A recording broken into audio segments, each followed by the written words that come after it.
"Isn't it strange how a whole camp can fall silent when a single watch stops ticking?" The guard scoffed, called him the prisoner who fixed nothing and locked away every tool he had. Yet one night under the porch light, the sound returned, a heartbeat made of brass and mercy, echoing across the wire. Still, they say, time began again that night, not with freedom, but with forgiveness. The yard at morning roll call shimmered in the heat.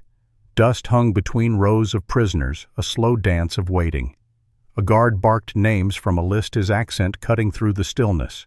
When his wrist flicked to check the time, the sound of metal failed, no tick, no motion. The guard frowned. The second hand had died mid-stride. The POW mechanic, a man whose hands still remembered factory rhythm, looked up. He saw the frozen dial and without thinking whispered, "It stopped." The guard's eyes met his. Around them heat held every breath still. He could fix it. The thought landed before reason. From the mess hall behind them came the faint clatter of tins, a kettle whine, the hum of a chapel hymn that drifted over the wire. The ordinary noises of captivity, steady as heartbeats, made the silence around the broken watch louder. The guard stepped forward. "What did you say? I said it stopped, sir. Then you made it stop." His voice carried for everyone to hear. "You people touch what you shouldn't." Laughter, nervous and sharp, cracked down the line of uniforms and rags. The mechanic straightened, throat dry. "No, sir. I only saw—" "You saw too much," the guard snapped. The watch dangled from his hand like proof of guilt. Sabotage, always sabotage. A ripple moved through the prisoners. Heads turned away, eyes fixed on boots. False accusation had become part of the routine, another kind of inspection. Still, shame burned hotter than the sun. The mechanic's palms clenched around air that once held tools. From the distance came a V-mail whistle, a signal for letters that never arrived. The sound passed overhead and vanished into the noise of the camp. He wished he could repair that silence too. The guard turned the watch over, inspecting its face. The glass was cracked, the crystal catching light in thin fractures. Beneath the break, a smear of dust shimmered like frost. "Look at it," the guard said. "That's what your hands do." The mechanic forced a breath. "It just needs a cleaning. The springs probably slipped." "Don't tell me about springs." The guard stepped closer. "You'll keep your clever fingers where I can see them." He knelt without being told, eyes lowered. The cracked crystal lay in the dust beside a boot heel. For a moment he saw his reflection warped in the broken curve, bent partial, but there. His pulse matched the rhythm that no longer came from the watch. Around him the camp was quiet enough to hear the flies. When he reached to pick up the fragment, the guard shifted, uncertain whether to stop him. The man's fingertips brushed the glass, careful not to cut the skin that still bore scars of labor. Light flashed once across its surface and died again. He rose slowly, holding the crystal flat on his palm. "If you let me, I can fix it." The guard's jaw tightened. "You'd like that, wouldn't you? Another trick. Another excuse to touch what belongs to me." "It belongs to time," the mechanic said before he could stop himself. The words hung there, too quiet for defiance, too clear for safety. A murmur ran through the line. Somewhere a chapel bell trembled, unstruck. The guard leaned closer, voice dropping low enough that only the front row heard. "Fix it then, if you dare." He turned away, tucking the watch into his pocket, leaving the prisoner standing with a sliver of glass and the taste of dust. The sun pressed down hard and patient. In its heat, every breath of the camp seemed to wait for a tick that refused to come. By mid-morning, the sun had already turned the yard into a kiln. The mechanic stood by the tool shed empty-handed. His name was on a list tacked to the door, one line that meant access revoked. Someone had written maintenance suspended in a neat foreign script. The padlock clanged shut with the finality of a sentence. He used to measure his days by the sound of metal on metal, the hum of sharpening files, the hush when a gear caught balance.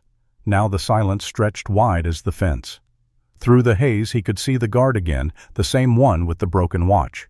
The man sat on an overturned crate just beyond the inner wire, wrist-bent thumb striking the side of the watch as if scolding it. Each tap carried like distant thunder over gravel. The guard cursed once too soft for meaning, but clear in tone. Even frustration had authority here. The mechanic turned away, walking toward the canteen line. Steam rose from tin kettles, wrapping the air in a dull hiss. Behind the vapor, the PX window gleamed its glass, catching the morning light like a coin no one could spend. A Red Cross parcel dropped onto a table with a hollow sound ration cans paper, a scrap of wire used to tie the package shut. He slipped the wire into his pocket when no one looked.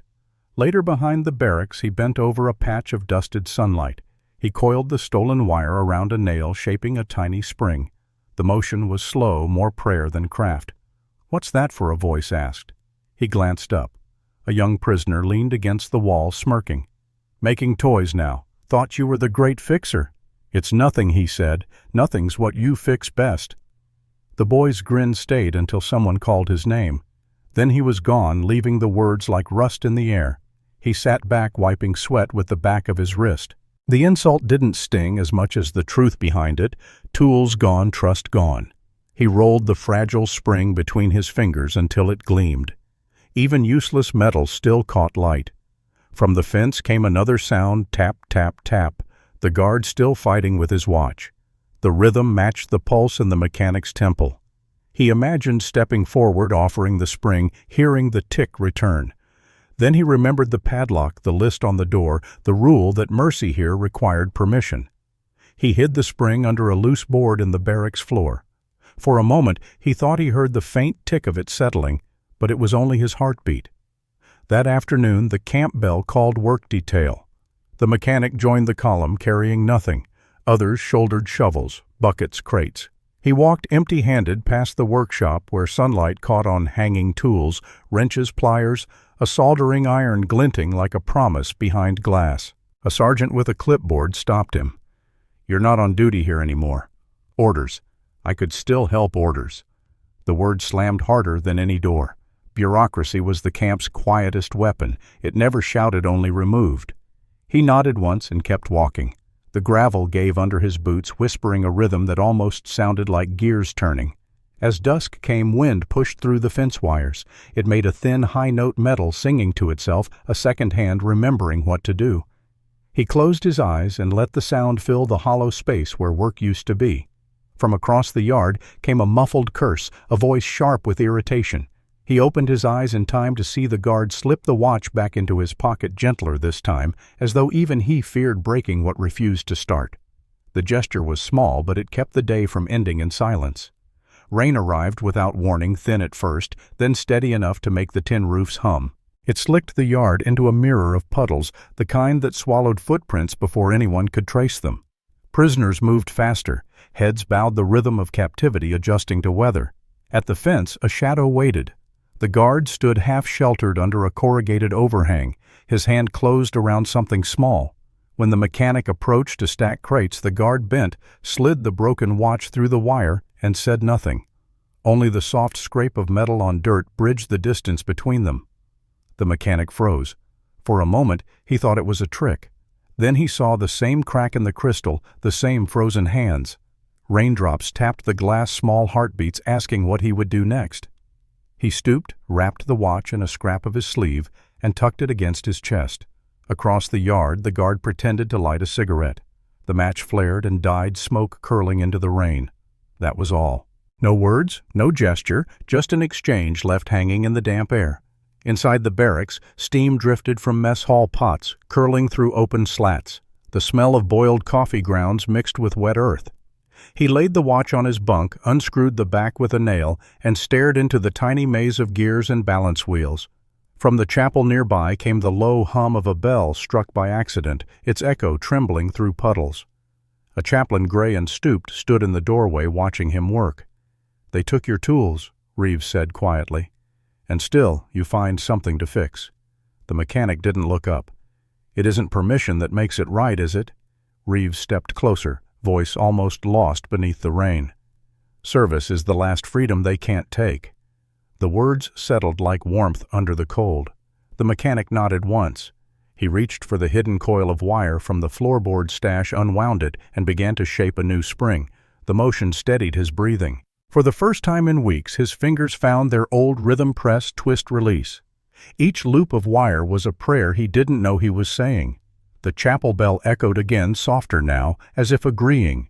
He thought of the guard's face, the brief flicker of hope behind authority. Maybe fixing this watch wasn't disobedience. Maybe it was proof that even here time could be repaired. A droplet slid from the roof beam onto the gears, glinting for an instant before vanishing. He reached to brush it away, but his hand trembled. The spring jumped a flash of silver and disappeared into the mud beneath the bunk. He froze, listening to the rain smother its fall.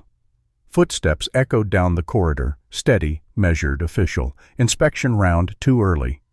He gathered the pieces into his sleeve, heart pounding as boots stopped just outside the door. The chapel bell fell silent, leaving only the ticking that existed now inside his head, counting the seconds before discovery. The mess hall smelled of soap, boiled grain, and tension. Guards lined the walls, boots damp from rain eyes, watching everything but seeing little. In the center table beneath a hanging bulb that flickered like a weak pulse, the mechanic sat with the broken watch opened before him. "Proceed," said the officer. The word carried no warmth, only procedure. He nodded once. His hands hovered steady in appearance, shaking beneath the skin. The spring he had shaped lay on a scrap of cloth coiled like a question. He slipped it into the movement, fitted the gear, adjusted the balance. The world reduced to breath metal and memory. Outside, the PX fan hummed a slow, uneven rhythm. From the chapel came the faint hymn that always marked midday. Each note seemed to lean closer, listening. The mechanic wound the crown once gently, as if waking a small creature. The second hand moved, held, then ticked. It was quiet, almost shy, the way sound can be when it doesn't yet know it's free. But the hall heard it. The tick grew louder than boots, louder than spoons, louder than orders. Men stopped chewing. Someone whispered, "It's working." A guard near the door shifted, uncertain whether to scold or salute. The officer frowned. "You tampered with it before." "No, sir," the mechanic said softly. "It just needed time." The officer's gaze faltered. He reached for the watch, then hesitated, watching the steady second hand circle once, twice. The chapel hymn swelled as if in answer. For a moment no one moved. Then the guard who had first accused him stepped forward. His voice came rough, the edge gone. "I was wrong," he said. It wasn't an apology in form, but it held the weight of one. The mechanic looked up. Their eyes met across the ticking space. Neither man smiled. The sound between them filled the silence where anger had lived. It was the smallest peace imaginable, but peace nonetheless. A breath moved through the prisoners, a chorus of quiet exhale. Even the guards didn't interrupt. Somewhere near the back, a spoon tapped once against a cup, matching the tick like a salute. The officer cleared his throat. "Return him to regular duty." The order broke the spell, but didn't erase it. The mechanic wiped the glass, set the watch on the table. For a heartbeat, no one dared touch it. The tick continued, marking not seconds, but permission to breathe again. Outside sunlight found the window pane flashing once across the watch face. The mechanic turned toward it, letting the reflection pass over his hands. The sound kept time with his pulse, fear fading into something steadier. Then from the back of the hall a whisper carried, "The camp can hear it." The words rippled through the row's quiet, reverent. Somewhere beyond the walls a bell echoed the rhythm, and the day began to move again, one measured tick at a time. Weeks passed, and the sound of that watch never quite left the air. Every hour someone would check their step against its rhythm, a quiet pulse moving through the camp like shared breath. Then came the order, unexpected, almost absurd. The old clock tower by the gate silent since the first month of captivity was to be rebuilt. If the prisoners can fix things, the officer said, let them fix that too. The mechanic was placed in charge this time without guards hovering over his shoulders.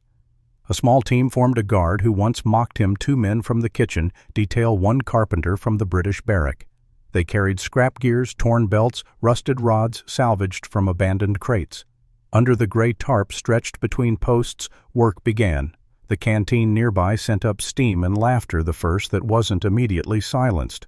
Mugs clinked, someone hummed a hymn, and the mechanic caught himself smiling. The rhythm was back, tool breath, tick laugh. Each day they climbed the tower scaffold, fitting parts that didn't belong together, yet somehow did. The mechanic used the repaired watch as reference, holding it like a compass of mercy. The same pace, he told them, we keep to its heart. From the chapel came the sound of choir practice, ragged, human, untrained. Voices cracked and mended themselves in the same measure as the clock's slow rebuilding.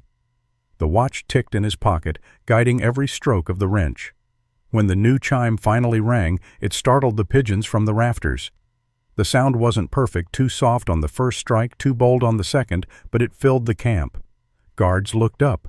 Prisoners froze mid-task. Even the officer stepped outside his quarters. Work rotations soon followed the bell's rhythm. Morning call, meal, rest, all marked by shared time. The same tick that once divided them now ruled them equally. Sergeant Cole wiped grease from his hands and grinned. "Guess even time got tired of war," he said, drawing a few nervous chuckles that turned to laughter. No one wrote it down, but that line became the closest thing to gospel they had. When evening came, smoke from the mess hall rose straight into the sky for the first time in months.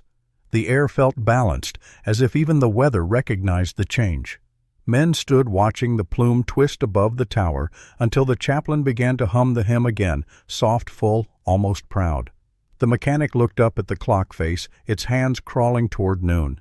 At the precise moment they aligned, the yard went still. Every man, guard or prisoner, waited, unsure who should salute first, who should look away. No one moved. The moment hung there, fragile, luminous. Time itself seemed to hold its breath, standing equal among them before moving on. Decades later, the sky above the old camp was a cleaner blue. The fences were gone, the guard towers stripped to frames, ivy twisting up their legs like forgiveness, reclaiming steel. Where the barracks once stood, a museum had grown quiet, glass bright, and smelling faintly of polished wood and memory. Visitors moved softly through the exhibits. Recorded sounds played in a loop, footsteps on gravel, distant bells, a single ticking that filled the silence like breath. The clock tower still kept time, its hands turning to the schedule set by men who once measured their lives in rations and hope. Near the far wall stood a glass case. Inside rested a small wristwatch. Its crystal mended its face clear. Below it a brass plaque caught the morning light. Time returned by a prisoner. The mechanic, older, now his hands marked by the years but still careful, stood before it. The ticking behind the glass matched the faint beat in his chest, patient, unbroken. A reporter beside him adjusted her recorder. "You were here, weren't you, when it began again?" He nodded. His voice came slow, as if traveling through the same years the watch had crossed. "We didn't think anyone would hear it outside the hall," he said. "But they did. It reached every corner." "What did you feel that day?" she asked. He looked at the plaque, at the reflection of his face beside the name that wasn't his. There were no ranks on display, no medals, only the record of an act that had turned punishment into repair. "Forgiven," he said softly, "by the tick itself." The reporter hesitated, then lowered the microphone. Around them the room seemed to listen. A faint hymn drifted from the next exhibit, recorded voices fragile but steady from the chapel choir that once sang between work details. It rose and fell like the rhythm of breathing. He closed his eyes. Behind them came the echo of the camp yard, the guard's uncertain apology, the smell of rain, the sight of hands steadying a tiny spring. All of it collapsed into the sound that still lived in the watch. The ticking blended with footsteps from visitors passing through, a heartbeat stitched to their own. No one noticed the shift in sound, but he did. It was as if the past had found a way to stay alive without pain. When the reporter finally turned off her device, he stayed a moment longer. The plaque shone brighter in the sun, letters softened by reflection. He reached out not to touch the glass, but to steady the space between time and memory. The chime from the tower rang noon. Outside, people paused instinctively. Tourists, curators, strangers, all synchronized again for an instant. He smiled, small and certain, and whispered the words he'd carried for a lifetime. "Time keeps what mercy repairs."